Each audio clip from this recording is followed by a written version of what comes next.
ET9 स्वदेश की खास पेशकश में आपका स्वागत है। आपके साथ मैं अभिषेक सत्यव्रतम। जून तिमाही हर मामले में बेहद खास रही। इसने ट्रंप का टैरिफ देखा, युद्ध की मार देखी, तो क्रूड का उतार चढ़ाव भी देखा। इन सब का कंपनियों के कामकाज पर कैसा असर हुआ, नतीजों के साथ ये बस पता लगने ही वाला है। इसलिए हम आपके लिए लेकर आए हैं खास शो, जहां हम आपकी मदद करेंगे ताकि आप नतीजों से पहले स्ट्रेटजी बना सकें। आपकी मदद के लिए हमारे साथ मौजूद है पूरी रिसर्च टीम, जो अलग अलग सेक्टर का आउटलुक बताएगी और उन सेक्टर्स पर एक्सपर्ट कमेंट के लिए हमारे साथ मौजूद हैं Catapen.in के सीए तपन दोषी। तो चलिए शुरू करते हैं हमारा खास शो, रिजल्ट्स प्रीव्यू, Q1 की तैयारी पार्ट 2।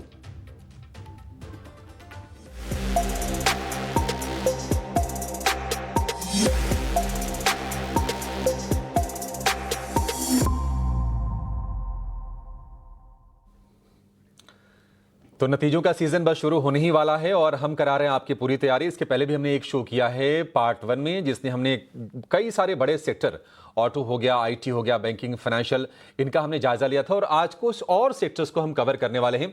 मोटा मोटी 7 से 8 सेक्टर्स को कवर करेंगे और तपन जी से व्यू लेंगे कि उनको किन कंपनी में कहां पर नतीजे अच्छे आते हुए दिख रहे हैं और कहां पर लग रहा है कि थोड़ी सी निराशा रहेगी Q1 के नतीजों में, यानी कि जून तिमाही के नतीजों में। पूरी की पूरी टीम हमारे साथ तैयार है रिसर्च के साथ। और क्या ट्रिगर्स बनेंगे, कैसे नतीजे आएंगे अलग अलग सेक्टर के, ये जानेंगे। हमारे साथ शरद हैं जो कि बताएंगे कि केमिकल और फर्टिलाइजर के नतीजे कैसे आएंगे। स्नेही से जानेंगे कि रियल एस्टेट के नतीजे कैसे रहेंगे। कनिष्का बताएंगे कि कैपिटल गुड्स और पावर सेगमेंट में नतीजे कैसे रहेंगे। और अशेषा से जानेंगे मेटल्स और सीमेंट को लेकर क्या उम्मीदें हैं, क्या अनुमान है Q1 से। और वरुण बताएंगे कि फार्मा सेक्टर से किस तरह की उम्मीदें करके हम चल रहे हैं। लेकिन फटाफट एक कमेंट ले लेते हैं पहले तपन जी से। तपन जी, बहुत शुक्रिया आपका समय देने के लिए। स्वागत है आपका ET9 स्वदेश पर। तपन जी, एक सेक्टर आप बताइए जिस पर आपकी खास नजर रहने वाली है Q1 के नतीजों में।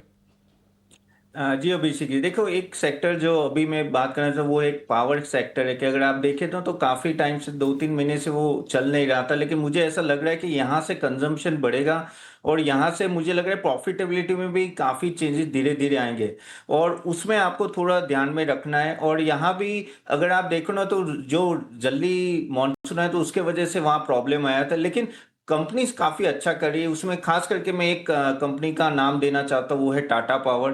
टाटा पावर अगर आप देखें तो नो अच्छा रिजल्ट भी दे रहे हैं, लेकिन नो अभी काफी टॉप से डाउन है। और उनका रूफ इंस्टॉलेशन में देखें तो सोलर इंस्टॉलेशन में नंबर 1 है। इवन अगर आप ईवी में भी इंस्टॉलेशन में ऑल्सो नंबर 1 है। और आगे जाके ऑलमोस्ट 25 गीगावाट का कह सकते हैं ईवी में प्लान है इनका, सॉरी ग्रीन एनर्जी में प्लान है। और 2045 में काफी हद तक ना पूरा ग्रीन एनर्जी होगी। तो टाटा पावर एक कंपनी है जो आप ध्यान में रख सकते हो। मुझे उम्मीद है कि यहाँ इस नेक्स्ट ये रिजल्ट में आई थिंक टाटा पावर का रिजल्ट ठीक ठाक ही रहेगा, तो वो एक फोकस में रह सकता है स्टॉक। टाटा पावर का के नतीजे फोकस में रहेंगे। पावर सेगमेंट अच्छा लग रहा है तपन जी को। और आगे तपन जी से पूछेंगे कि टाटा पावर के लिए टारगेट वो क्या देख रहे हैं। लेकिन जब तपन जी ने शुरुआत कर दी है पावर से, तो हम भी पावर से शुरुआत कर लेते हैं। कनिष्का हमारे साथ हैं बताने के लिए कि कैपिटल गुड्स के और पावर के नतीजे कैसे आएंगे। कनिष्का बताइए, क्या उम्मीदें हैं पावर सेक्टर को लेकर और कैपिटल गुड्स, क्योंकि कैपिटल गुड्स फोकस में इसलिए भी क्योंकि कैपेक्स की शुरुआत अच्छे से हो चुकी है। बताइए क्या उम्मीदें बन रही हैं। FY26 के पहले क्वार्टर में कैपिटल गुड्स सेक्टर के नतीजों में स्टेडी ग्रोथ की उम्मीद है। रेवेन्यू, एबिटा और पैट तीनों में ही 12 से 14% तक की ईयर ऑन ईयर ग्रोथ देखने मिल सकती है। कुछ बड़े नामों की अगर हम बात करें, L&T, Bharat electronics, Cummins India, तो इनमें 12 से 15% तक की रेवेन्यू ग्रोथ देखने को मिल सकती है। कैपिटल गुड सेक्टर को काफी सपोर्ट मिल रहा है स्ट्रॉन्ग ऑर्डर बुक से, फेवरेबल रॉ मटेरियल प्राइसेस से, सरकार की मेक इन इंडिया, डिफेंस और रिन्यूएबल पॉलिसी से भी, और प्राइवेट और पब्लिक केपेक्स ये भी धीरे धीरे बढ़ रहे हैं। तो इन्हीं सब फैक्टर्स के चलते कैपिटल गुड्स एक कंफर्टेबल पोजीशन में दिख रहा है। अब बात करते हैं पावर सेक्टर की, तो यहां पर ग्रोथ फ्लैट से माइल्डली पॉजिटिव रहने की उम्मीद है। सेल्स में 8%, एबिटा में 5% और पैट में 11% तक की एक aggregate year on year growth देखने को मिल सकती है। एनटीपीसी, टाटा पावर और पावर ग्रिड जैसे बड़े प्लेयर्स के नतीजे मिला जुला असर देखने को मिल सकता है। इनमें एनटीपीसी पर पीएलएफ की गिरावट का दबाव हो सकता है। टाटा पावर का प्रॉफिट 30% से ज्यादा बढ़ सकता है रिन्यूएबल एनर्जी के परफॉर्मेंस की वजह से। पावर ग्रिड से भी स्टेडी परफॉर्मेंस की उम्मीद है। फैक्टर्स अगर हम देखें, पावर डिमांड लगभग 2% कम हुई है जून में ईयर ऑन ईयर।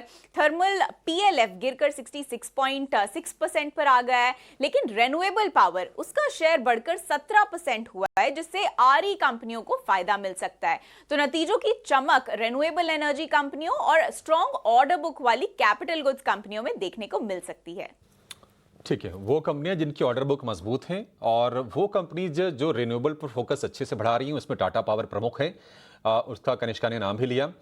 इन पर फोकस रहेगा पावर सेक्टर के नतीजों का। ये मतलब क्या उम्मीदें हैं, उसका पूरा का पूरा विश्लेषण।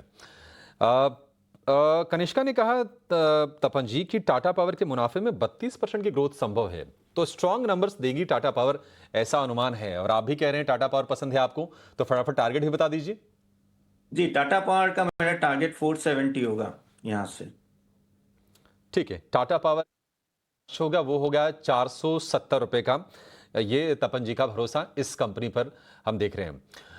पावर की बात बढ़ते हैं रियल एस्टेट पर, क्योंकि रियल एस्टेट फोकस में इसलिए भी है क्योंकि आरबीआई से रेट कट का तोहफा भी मिल गया है। और हमने देखा कि रियल एस्टेट शेयरों ने पैसे बना के दिए हैं, चाहे फ्रंट लाइनर्स हो, डीएलएफ, लोढ़ा, या फिर ओबरॉय रियल्टी, गोदरेज प्रॉपर्टीज, या फिर जो टायर 2 वाली जो कंपनीज एक तरह से कह सकते हैं सेकंड लाइनअप वाली जो हैं, प्रेस्टीज हो गया, शोभा हो गया, उनमें भी पैसे बने हैं। तो जरा समझ लेते हैं कि किस तरह के नतीजे आएंगे। स्नेही पूरा विश्लेषण लेकर हमारे साथ हैं। स्नेही, बताइए क्या उम्मीद करें रियल एस्टेट कंपनी से? जी हाँ, बिल्कुल। रियल एस्टेट क्षेत्र से हमें Q1 में काफ़ी अच्छी उम्मीद है। अगर हम उसे प्रीवियस क्वार्टर से, पिछले गए क्वार्टर से की उसके साथ तुलना करें तो Q1 में इंक्रीज विजिबिलिटी हमें देखने को मिल रही है रियल एस्टेट के आंकड़ों में, क्योंकि लॉन्चेस, जो नए लॉन्चेस है और कई कंपनीज के जो प्रोजेक्ट्स अभी भी जारी है, उन दोनों में हमें अच्छा मोमेंटम देखने को मिल रहा है। और उसके दम पर हेल्दी प्री सेल्स ग्रोथ या बुकिंग्स ग्रोथ जैसे हम उसे कहते हैं, वो हमें बहुत हेल्दी दिख रहा है Q1 में। सस्टेन सेल्स के बारे में बात करेंगे, इसका मतलब ये होता है कि जो एग्जिस्टिंग इन्वेंटरी है कंपनी के पास, नए प्रोजेक्ट्स के अलावा भी जो इन्वेंटरी कंपनी के पास ऑलरेडी है, उसमें भी हमें बिकवाली दिखने को मिली है। तो ये भी बहुत बड़ा पॉजिटिव है रियल एस्टेट के क्षेत्र में। और नए लॉन्चेस ने तो अच्छा परफॉर्म किया ही है कुछ कंपनीज के लिए। ऑक्यूपेंसी के बारे में बात करेंगे, अगर कमर्शियल रियल एस्टेट के बारे में बात करें, ऑफिस के बारे में, कमर्शियल के बारे में, तो ऑक्यूपेंसी ट्रेंड्स में हमें एक अपटिक देखने को मिला है। तो ये नंबर भी बढ़ गया है ईयर ऑन ईयर बेसिस पर। तो ये भी कमर्शियल रियल एस्टेट के लिए भी ये काफ़ी पॉजिटिव है। स्टॉक स्पेसिफिक एक्शन के बारे में बात करें तो लोधा, ओबेरॉय रियल्टी, शोभा की उम्मीद है कि वो कहीं भी 25 से 62% के बीच में कहीं पे भी अपना ग्रोथ दिखाएंगे बुकिंग्स में। और जो नोटेबल प्लेयर्स है रियल एस्टेट के सेगमेंट में, जिन्होंने अच्छे लॉन्चेस देखे हैं Q1 में, वो है डीएलएफ, प्रेस्टीज एस्टेट, शोभा और गोदरेज प्रॉपर्टीज। तो प्री सेल्स का आंकड़ा इन 4 कंपनीज के लिए भी काफ़ी हेल्दी हो सकता है। तो ये है रियल एस्टेट के लिए हमारा Q1 का आउटलुक। पिछले गए क्वार्टर से हमें काफ़ी अच्छी उम्मीद है इस क्वार्टर के लिए।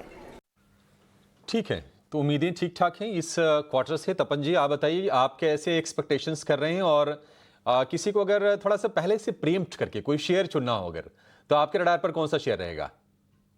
देखिए, वैल्यूएशन वाइज मुझे यहाँ, जैसे इन्होंने भी बताया कि मैक्रोटेक डेवलपर लोडा मुझे अच्छा लग रहा है यहाँ से। अगर आप प्री सेल्स भी देखो, ऑलमोस्ट 10% का जंप था, 4,500 करोड़ का प्री सेल्स है। नेट प्रॉफिटेबिलिटी भी Q4 का अच्छा ही रहा, उसमें कोई प्रॉब्लम नहीं थी। ऑपरेशनली एक्सेलेंस काफ़ी अच्छा है वहाँ, और मार्जिन भी उनका अच्छा रहा है। अगर आप देखो, मार्जिन में थोड़ा इंक्रीमेंटल हो रहा है। और यहाँ से भी मुझे लग रहा है कि काफ़ी हद तक यहाँ से उनके जो ऑर्डर बुक है, सॉरी, जो प्रोजेक्ट्स आ रहे हैं वो काफ़ी बड़े हैं। और अगर देखें तो नेक्स्ट फ्यू क्वार्टर्स में आई थिंक 30 to 40,000 करोड़ का वो एग्जीक्यूशन करने वाले हैं। तो ये देख के मुझे लग रहा है कि क्योंकि मार्जिन में इंप्रूवमेंट है, मैक्रोटेक डेवलपर एक अच्छा बेट होगा फॉर दिस सीजन, और उसका टारगेट होगा 1625। ठीक है, 1625 ये लक्ष्य है मैक्रोटेक के लिए 12 महीने की अवधि से एक बढ़िया पिकअप के लिए। एक काम करते हैं, अब हमने जब रियल एस्टेट की बात की तो लगे हाथ रियल एस्टेट में जो चीज़ें इस्तेमाल होती हैं उसकी बातचीत कर लेते हैं, यानी कि मेटल और सीमेंट। और इन दोनों सेगमेंट के प्रीव्यूज़ या फिर यूँ कहें कि अनुमान बताने के लिए कि कैसी उम्मीदें हैं, आशीषा हमारे साथ हैं। आशीषा, बताइए, मेटल थोड़ा सिक्लिकल होता है, ग्लोबल लिंकेज भी है, और अगर हम सीमेंट की बात करें तो Q1 थोड़ा सा सुस्त वैसे रहता है हिस्टोरिकली अगर देखें तो। क्या उम्मीदें हैं इस बार से? बिल्कुल, सबसे पहले मेटल सेक्टर से शुरुआत करते हैं। यहाँ पर वॉल्यूम्स में कमज़ोरी दिखाई दे सकती है सीक्वेंशियल बेसिस पर फेरस और नॉन फेरस कंपनियों में। याद रखें, मॉनसून इस साल मई के महीने में आ गया, जिसके चलते कंस्ट्रक्शन एक्टिविटीज़ पर कमज़ोरी दिखी और इसी के चलते फेरस और नॉन फेरस मेटल्स के डिमांड पर कमज़ोरी दिखेगी। लेकिन इसके अलावा स्टील प्राइसेस की बात करें तो याद रखें, गवर्नमेंट ने 12% सेफगार्ड ड्यूटी लगाई थी, जिसके चलते करीब 4 से 5% का सीक्वेंशियल बेसिस का स्टील प्राइस अपमूव इस तिमाही में दिखा और इसी की वजह से नेट रियलाइजेशंस भी बढ़ते हुए नजर आ सकते हैं। इसके अलावा नॉन फेरस कंपनीज की बात करें तो जिंक, लेड, कॉपर, एल्यूमिनियम, इनके प्राइसेस में 2 से 6% की कमजोरी दिखी, जिसके चलते रियलाइजेशंस पर नेगेटिव इम्पैक्ट नजर आ सकता है। मेटल कंपनियों के अलावा सीमेंट कंपनियों पर भी नजर डालते हैं। याद रखें, सीमेंट के प्राइसेस अप्रैल और मई के महीने में करीब 4 से 5% तक बढ़े थे सीक्वेंशियल बेसिस पर, जिसके चलते रियलाइजेशंस में अपटिक दिखेगा। लेकिन वॉल्यूम्स की बात करें तो सालाना आधार पर यहाँ पर भी स्ट्रॉन्ग ग्रोथ एक्सपेक्टेड है। तो हाँ, सीमेंट कंपनियों के रियलाइजेशंस में अपटिक नजर आ सकता है और मेटल कंपनीज की बात करें तो यहाँ पर मॉनसून के चलते वॉल्यूम्स पर थोड़ा सा असर दिखेगा।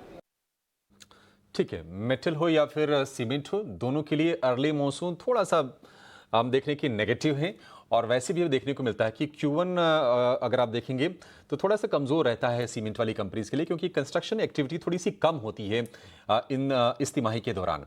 तपन जी, फिर भी अगर सीमेंट में अगर आपसे पूछें तो इस पर तो मैंने देखा है कि 10 में से 9 लिस्ट कहते हैं कि नहीं, मुझे अल्ट्राटेक ही पसंद है क्योंकि लीडरशिप है, उनके पास वॉल्यूम प्ले भी है। आप बताइए, आपकी पसंद कौन सा शेयर है?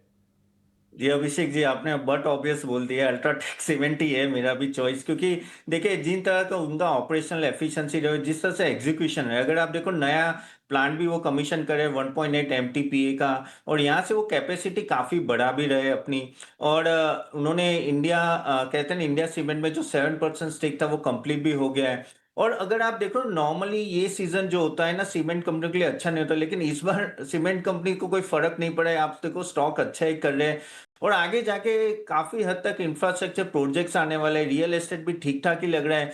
तो अल्ट्राटेक सीमेंट की जिस तरह से उन्होंने अपना काम किया और उन्होंने उनके जो भी गाइडेंस है वो पूरा भी किया है, तो मेरे हिसाब से अल्ट्राटेक सीमेंट एक अच्छा बैट होगा यहाँ से। और उनका उसका टारगेट होगा मेरे एंड से 14,200। ठीक है, तो ये सीमेंट को लेकर स्ट्रेटजी होगी। अल्ट्राटेक सीमेंट 14,200 12 महीने की अवधि के लिए आपके लिए टारगेट सुझा रहे हैं तपन जी। मेटल वाला भी आप अपनी पसंद बता ही दीजिए तपन जी, मेटल में क्या पसंद है आपको? देखिए, आज सुबह बात हुई ट्रम्प ने कॉपर पे टैरिफ लगाया, लेकिन मुझे लग रहा है कि ये सब जो 200% वो सब रहता नहीं है, आपको भी पता है। तो यहाँ मेरा एक जो हमेशा फेवरेट रहा है वो है हिंडाल्को इंडस्ट्रीज। हिंडाल्को एल्यूमिनियम में ऑफकोर्स आप इबिटा देखो तो 79% से बढ़ा था, और डाउनस्ट्रीम इबिटा पर ऑलमोस्ट 52% से ईयर ऑन बढ़ा है। और यहाँ से मुझे लग रहा है कि आगे जाके इबिटा अच्छा ही रहेगा। कॉपर ऑफकोर्स कुछ सेल्स उनका यूएस में हो रहा है, लेकिन मुझे लग रहा है वो एडजस्ट कर लेंगे प्राइसिंग के साथ। और आगे जाके भी जो मैनेजमेंट की कमेंट्री है ना, कि वो बोल रहे कि ऑपरेशन रिसिलियंस के वजह से ना वो काफी हद तक ना अपना टर्नओवर बढ़ा सकते हैं। तो मुझे यहाँ हिंडाल्को अच्छा लग रहा है, और हिंडाल्को का टारगेट एक साल के लिए मेरा होगा जस्ट अ मिनट 770। 770 हिंडाल्को, ये भी आदित्य बिरला ग्रुप की कंपनी। ठीक है, तो मेटल में या फिर सीमेंट में, दोनों आदित्य बिरला ग्रुप की कंपनीज पर भरोसा है तपन जी को, और आपके लिए व्यू और ये लक्ष्य भी आपके सामने। एक और सेगमेंट जिनमें हमने देखा कि प्रदर्शन अच्छा रहा है, अगर हम पिछले इस साल की भी अगर बात करें तो केमिकल ने और फर्टिलाइजर ने, दोनों ने परफॉर्मेंस सॉलिड दी है। मॉनसून भी चल रहा है, फर्टिलाइजर की डिमांड वैसे भी बढ़ी हुई होगी, और ये तिमाही अच्छी साबित होती है। शरद के पास है पूरी की पूरी रिसर्च की क्या उम्मीदें हैं, कैसे नतीजे आएंगे जून तिमाही के। शरद बताइए, क्या एक्सपेक्टेशंस हैं इस बार? जी बिल्कुल, फर्टिलाइज़र केमिकल स्पेस पे अगर हम नज़र डालें तो फर्टिलाइज़र स्पेस में जो है एक अच्छी मोमेंटम देखने मिल सकती है, खास करके जो डोमेस्टिक एग्रोकेमिकल प्लेयर्स हैं उनको लेके, क्योंकि जो मॉनसून आया है वो पूरी तरह भारत को कवरेज की हुई है। और हमने जो है ऑफकोर्स फोर्थ क्वार्टर में देखा था कि एक अच्छी बाइंग मोमेंटम जो है आपको एग्रोकेमिकल स्टॉक्स खास करके डोमेस्टिक फेसिंग में देखने मिली थी। लेकिन अगर स्पेशलिटी केमिकल की बात करें तो यहाँ पे मिले जुले ट्रेंड्स देखने मिल रहे हैं। कुछ सेगमेंट्स में, स्पेशलिटी सेगमेंट में एक अच्छा रिकवरी अंडरवे है, लेकिन बहुत सारे कस्टमर्स, खास करके ग्लोबल कस्टमर्स अभी भी फेंस में बैठे हैं कि किस तरह वो अपना गाइडेंस वो बढ़ाएं कि नहीं बढ़ाएं। तो उस पर भी कुछ सवाल ज़रूर उठते हैं, क्योंकि पॉलिटिकल अनसर्टेनिटीज़ जो है ग्लोबल सप्लाई चेन्स को अभी भी इम्पैक्ट करके रखे हैं। तो उसके अलावा जो है अगर हम बात करें तो रेफ्रिजरेंट गैस वाले जो कंपनीज़ हैं उनको बेनिफिट जो है फ्लोरिनेटर से और भी आते रहेगा, जैसे कि SRF हुआ, नवीन फ्लोराइन हुआ, इस पर आप नज़र ज़रूर रखें। लेकिन याद रखिए जो कमोडिटी केमिकल की प्राइसेस है भी जो है वॉलेटिलिटी बहुत देख रही है, और इसके कारण जो बेसिक फीड स्टॉक्स है उसका जो है मार्जिन्स में इम्पैक्ट कंपनी में पड़ सकता है। एक decent growth, high double digit revenue growth agrochemical players के लिए जो है एक्सपेक्टेड है, और PI इंडस्ट्रीज, SRF, नवीन फ्लोराइन और दीपक फर्टिलाइजर जैसे स्टॉक्स पे आपकी नज़र होनी चाहिए। ग्रोथ की एक्सपेक्टेशन से इस सेगमेंट से तपन जी आप जरा बताइए कि एग्रोकेमिकल फर्टिलाइजर और एक और खेमा है हमारे फोकस में। आपने चूंकि ट्रंप के टैरिफ का जिक्र किया तो फार्मा का भी हम जिक्र कर लेते हैं, आगे ये भी समझ लेंगे कि उसके नतीजे आएंगे कैसे। तो कौन कौन से स्टॉक्स आपको पसंद है और आपको कैसी लग रही थी माई ये? पेट्रोकेमिकल में मैं यहाँ दीपक फर्टिलाइजर एंड पेट्रोकेमिकल्स की बात करूँ ना, उनका अगर आप देखो Q4 भी बहुत ही अच्छा रहा था। ऑलमोस्ट ना ये कह सकते हैं 28% ईयर ऑन जंप था, और जो उनका टर्नओवर है ना ऑलमोस्ट कैसे 10,000 करोड़ पहुंच गए, क्रॉस भी हो गया। और ये जो जिस तरह से मानसून रहा है, आई थिंक डिमांड भी बहुत अच्छी है। ऑलमोस्ट EBITDA 50% से जंप हुआ है, और यहाँ से भी EBITDA की इंप्रूवमेंट में काफी है स्कोप। बल्क फर्टिलाइजर खास करके आप देखो ना तो 70% जंप हुआ है सेल्स। तो ये दिखा रहा है कि किस तरह से डिमांड अभी एग्रोकेमिकल्स में है, और मुझे लग रहा है ये थोड़ी तेजी रहेगी। तो यहाँ मुझे दीपक फर्टिलाइजर अगर वैल्यूएशन पॉइंट ऑफ व्यू से देखे तो मुझे यहाँ अभी भी स्कोप लग रहा है। तो दीपक फर्टिलाइजर मेरी चॉइस होगी, अराउंड 1800 का टारगेट होगा साल का। 1600 रुपए के आसपास के प्राइसेस हैं, 800 रुपए के टारगेट हैं, और 20-22 के पी पर ये ट्रेड कर रही है कंपनी दीपक फर्टिलाइजर। 12 महीने के लिए टारगेट है। फार्मा में क्या पसंद है तपन जी? फार्मा में मेरी पसंद सिप्ला होगी। ऑफ कोर्स ट्रम्प बोल रहे कि 200% टैरिफ लगेगा, मुझे लगता नहीं है। लेकिन सिप्ला अगर आप देखो ना जिस तरह से उनका सेल्स रहा है नो US में बहुत ही अच्छा रहा है। ऑलमोस्ट आप कह सकते हैं कि ऑल टाइम हाई है। अगर आप दूसरी सब कंट्रीज की भी बात करो, लेटिन अमेरिका, अफ्रीका, वहां भी बहुत ही अच्छा ग्रोथ है। और यहाँ से भी सिप्ला अपने EBITDA मार्जिन बढ़ा रही है। अगर पहले 1% से बढ़ा है 23.5 था, अभी 24.5 पे जा रही है। और उन्होंने बताया कि आगे जाके उनके पाइपलाइन भी काफी सारे नए पेटेंट्स आ रहे हैं। तो सिप्ला भी एक अदर चॉइस होगी, जो उसका टारगेट होगा अराउंड 1720। 1720 के टारगेट 12 महीने की अवधि के लिए। और बिल्कुल सही बात है, ये 200% टैरिफ की बात करना आसान है, लगाना मुश्किल है, क्योंकि अमेरिका की भी निर्भरता भारत पर है। तो इतना इजी नहीं होने वाला है, और लोग थोड़े डिस्काउंट करना शुरू कर चुके हैं ट्रंप की बातों को और ट्रंप की धमकियों को। चलिए छोटे से ब्रेक के लिए रुकेंगे, और ब्रेक के बाद जब लौटेंगे तो ये समझेंगे कि फार्मा को लेकर उम्मीदें क्या हैं। वरुण हमारे साथ बने हुए हैं, और वरुण से समझेंगे कि किस तरह की एक्सपेक्टेशन है, क्योंकि ये एक बड़ा सेक्टर है और एक्सपोर्ट डिपेंडेंट है। तो बारीकी से एनालिसिस करेंगे। तपन जी हमारे साथ हैं, आप भी हमारे साथ बने रहिए।